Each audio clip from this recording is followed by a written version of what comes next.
In football, some nights are just different. They're not just about trophies. They're about settling debates, anointing new kings, and sometimes shifting the entire narrative for a continent.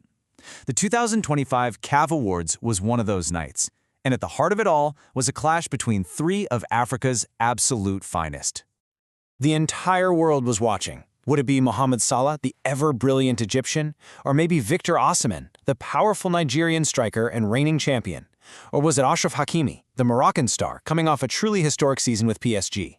Well, tonight, in Rabat, Morocco, the continent finally settled that debate. And the verdict is in. Achraf Hakimi is the 2025 African Player of the Year. Welcome to Africa Watch 360. Calm, clear, and focused news you can trust. We look deeper so you understand better. And today, we're going to break down not just Hakimi's incredible win, but what this night really means for the future of African football. So here's what we're going to cover. We'll start with Hakimi's big night, then we'll unpack the strategy behind Morocco's incredible success. We'll look at the new generation of stars stepping up, touch on Africa's big global ambitions, and finally, we'll discuss what all of this really signifies for the game. The ceremony in Rabat, it was way more than just a party. It felt like a statement. And while there were many incredible awards, the night really belonged to one man, capping off a truly remarkable season for him and his entire country. So what made Hakimi's season just so undeniable? Well, you just have to look at the hardware. He was absolutely pivotal for PSG, helping them lock down 4 major titles. And this wasn't just about team success, right? His individual talent was recognized on the world stage, a top 6 finish in the Ballon d'Or, and a spot on the Champions League team of the season. The numbers don't lie, either. 11 goals and 8 assists from a defender. It was just a complete, all-around performance that no one could argue with. And in his speech, you could tell this meant more than just a personal win. He made it about something bigger, dedicating the award to the kids who were dreaming that same dream he once had. He was also sure to thank his teammates, his coach Walid Regragui, and the king, really showing that he knows this kind of success is a team effort. Now, Hakimi's win wasn't a one-off. It was actually the crown jewel of an absolute Moroccan masterclass.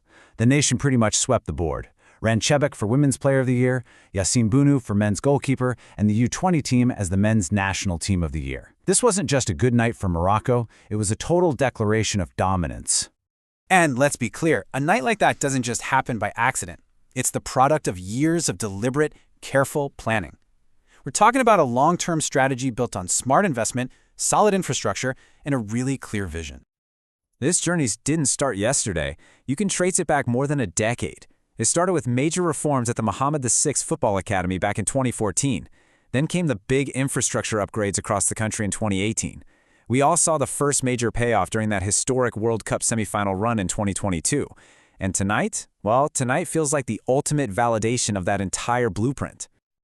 Here's a simple way to think about it. Morocco didn't just pour all its resources into the senior men's team. Instead, they invested everywhere, in youth development, in the women's game, in coaching, and in facilities. They basically nurtured the entire football family.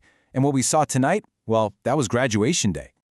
But as incredible as Morocco's story is, it's actually just one piece of a much bigger, much more exciting picture that's unfolding across the entire continent. Yeah, one of the biggest themes of the night was a real focus on the emerging forces in African football. CAF sent a very clear message. The future isn't something we're waiting for. It's already here, and it's being driven by the youth and the incredible rise of the women's game. Just look at the Young Player of the Year awards. On the men's side, you have Ousmane, a key player for Morocco's U20 team, and on the women's side, the incredibly talented Doha El Madani. By putting these young stars in the spotlight, CAF isn't just giving out trophies. It's sending a memo to all 54 nations. If you want to compete in the future, investing in your youth is non-negotiable. And speaking of momentum, the energy around women's football was just electric. Of course, Ren Chebak took home the top prize, but you also had Nigeria's Chiamaka Nnadozie winning Goalkeeper of the Year for the 3rd time in a row. That's just amazing consistency. And her team, the Super Falcons, was named the Women's National Team of the Year. It just shows you how much talent is exploding across the continent. In Ren Chebak's acceptance speech, wow, it was such a powerful call to action. Her words are going to echo for a long, long time, inspiring countless young girls across Africa and making them believe that a career in football isn't just a fantasy, it's a real, achievable dream.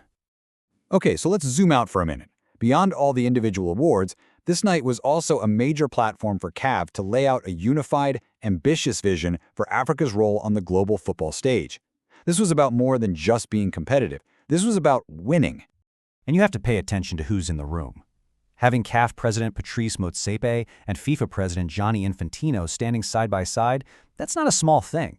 It was a very deliberate show of unity, a signal that Africa's ambitions have the full backing of world football's highest governing body. And then President Motsepe just came out and said it, plain and simple. He wasn't just hoping, he was declaring. He framed an African World Cup victory not as a possibility, but as an inevitability. It's a goal that the entire continent is now rallying behind. Now, the leadership is smart. They know that this kind of dream can't be achieved by football federations alone. That's why they also gave special awards to the presidents of Kenya, Tanzania, and Uganda, recognizing that partnership with government is absolutely essential for growth. All right, let's quickly pull all those threads together.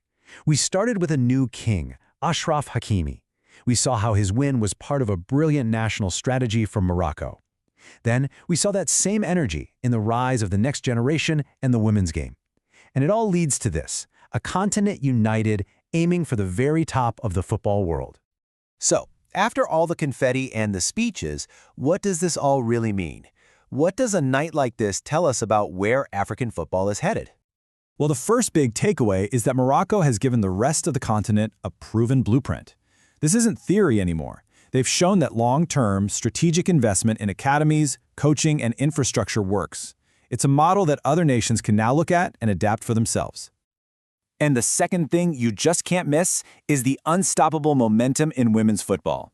Shining such a bright light on stars like Ren Chebak and Chiamaka Nnadozie is going to be a game changer. It's going to attract more investment, more media coverage, and really push the professionalization of the women's game forward across Africa.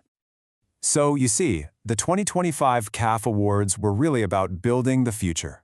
A future where incredible individual talent is supported by smart, systemic planning. A future where a confident and united Africa is ready to stake its claim as a true global football superpower. So that leaves us with the big question. What is your honest take on where African football goes from here? If you love getting these kinds of clear, focused explainers, make sure you subscribe so you don't miss our next one. We'd really love to hear your take on all this, so please share your thoughts in the comments. And as always, don't forget to like, share, and subscribe. Thanks for watching.